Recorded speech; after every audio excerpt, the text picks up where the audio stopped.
मौजूदा बैटरियों के साथ दिक्कत यह है कि वो वाहियात हैं। सीधी बात, बैटरी नहीं होगी। तो दुनिया बचाने के लिए हमें वाकई स्वैप करने वाली बैटरीज चाहिए या बस बेहतर बैटरीज?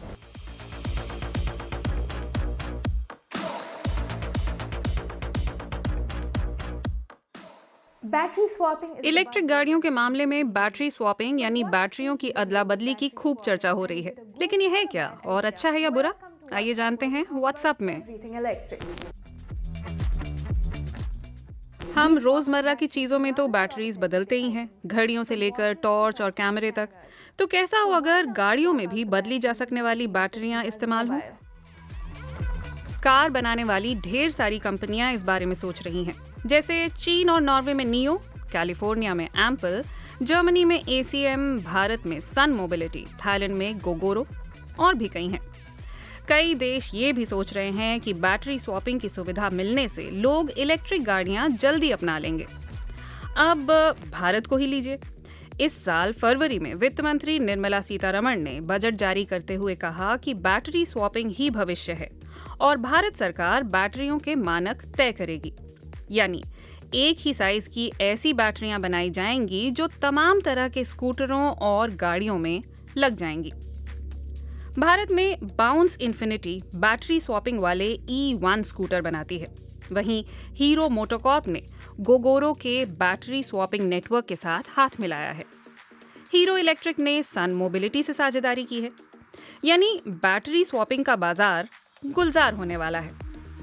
पर इतने हो हल्ले के बावजूद एक सवाल तो बना हुआ है, बदली जा सकने वाली बैटरियां बनाना अच्छा आइडिया है या फिर बुरा? इसे समझने के लिए चलते हैं बैटरी स्वैपिंग की शुरुआत करने वालों के पास। Your electric car's battery is switched in an efficient, fully automated manner.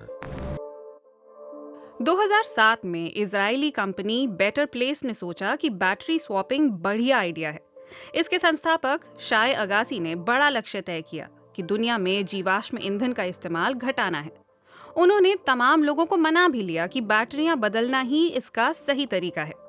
Better place ने खूब पैसा जुटाया। रेनो और निसान इनके हिसाब से कार बनाने को भी राजी हो गई थी, जिनमें बैटरियां बदली जा सकें।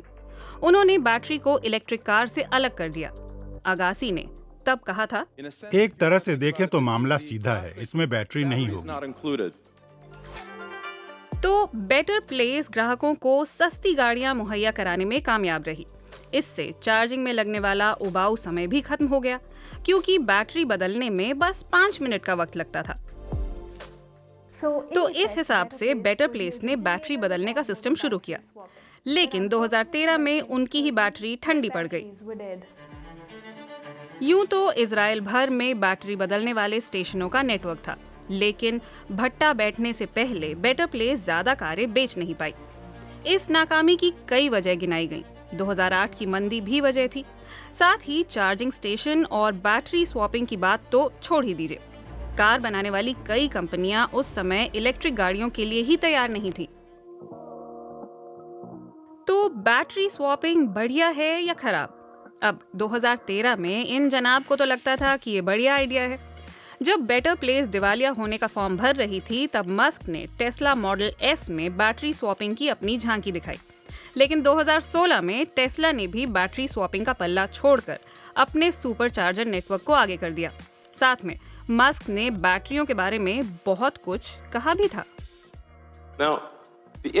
मौजूदा बैटरियों के साथ दिक्कत ये है कि वो वाहियात हैं, एकदम बकवास, महंगी हैं, भरोसे लायक नहीं हैं, बदबूदार हैं, बदसूरत हैं, हर तरह से बेकार। आज की बात करें तो भी बैटरियों के बारे में मस्क की उस वक्त कही बातें पूरी तरह गलत नहीं लगती। ये बात तो सब मानते हैं कि कार की बैटरियां महंगी हैं, भारी हैं और चार्ज होने में बहुत वक्त लेती हैं। ऊपर से आपको चार्जिंग के वक्त सतर्क भी रहना है, वरना बैटरी की केमिस्ट्री बिगड़ जाएगी और वो हमारी फिजिक्स और इकोनॉमी बिगाड़ देगी, वो भी वक्त से पहले। तो 2013 से अब तक क्या क्या बदला है? बहुत कुछ, और इसमें बड़ी भूमिका निभाई फोक्सवैगन के डीजल गेट कांड ने। 2013 से 2021 के बीच दुनिया भर में इलेक्ट्रिक गाड़ियों की बिक्री 33 गुना बढ़ी। अब जब सड़क पर ज्यादा गाड़ियां हैं तो चार्जिंग का इंफ्रास्ट्रक्चर भी ज्यादा चाहिए और नए उपाय भी। बैटरी स्वैपिंग वाले सिस्टम में गाड़ी सस्ती हो जाती है तो ज्यादा लोग इस सिस्टम वाली इलेक्ट्रिक गाड़ियां खरीद सकते हैं। जब कंपनी बिना बैटरी वाली इलेक्ट्रिक गाड़ी बेचेगी तो ग्राहक को शुरुआत में बहुत ज्यादा पैसा नहीं देना होगा। अब बैटरियां हमेशा के लिए तो होती नहीं है, पहले इनकी परफॉर्मेंस खराब होती है, फिर ये खराब हो जाती हैं और ई कारों में बैटरी बदलना तो बड़ा महंगा पड़ता है। टेस्ला मॉडल एस का एक मालिक तो इतना त्रस्त हो गया था कि उसने 22,000 यूरो की नई बैटरी खरीदने के बजाय अपनी गाड़ी 30 किलो डायनामाइट से उड़ा दी थी।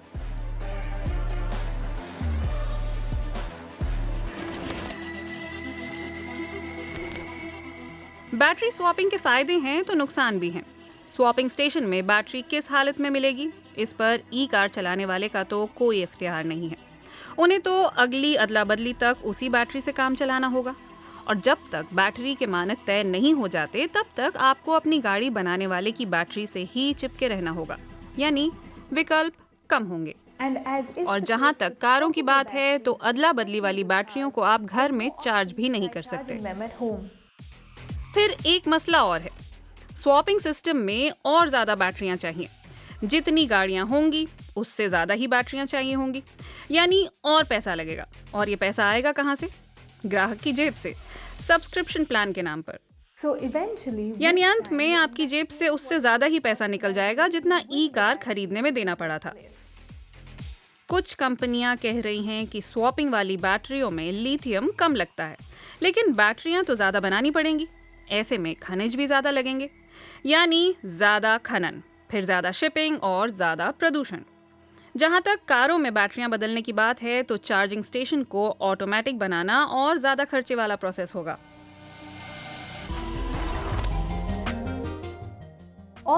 तो फिलहाल तो ऐसा ही लग रहा है कि बैटरी स्वैपिंग से हमें चार्जिंग के झंझट से राहत मिलेगी। हाँ, 2 और 3 पहिया गाड़ियों का इससे भला हो सकता है। अब टैक्सी जैसी जिन गाड़ियों को लगातार चलना होता है उनके लिए भी बैटरियों की अदला बदली ठीक है, लेकिन अपनी गाड़ी लेकर बैटरी के लिए लाइन में लगना पड़े, ये तो ठीक नहीं लगता। अब सोचिए कि चार्जिंग का इंफ्रास्ट्रक्चर तो तगड़ा हो जाए लेकिन बैटरी की परफॉर्मेंस उस हिसाब से बेहतर ना हो। तो दुनिया बचाने के लिए हमें वाकई स्वैप होने वाली बैटरीज चाहिए या बस बेहतर बैटरीज जो हल्की, सक्षम, तेजी से चार्ज होने वाली और देर तक चलने वाली हों? और अगर इस तरह की बैटरीज कभी बन ही नहीं पाई तो ऐसा ना हो कि ज्यादा बैटरियां बनाते बनाते हम एक नई समस्या में फंस जाएं। आपको क्या लगता है? बताइएगा जरूर कमेंट बॉक्स में।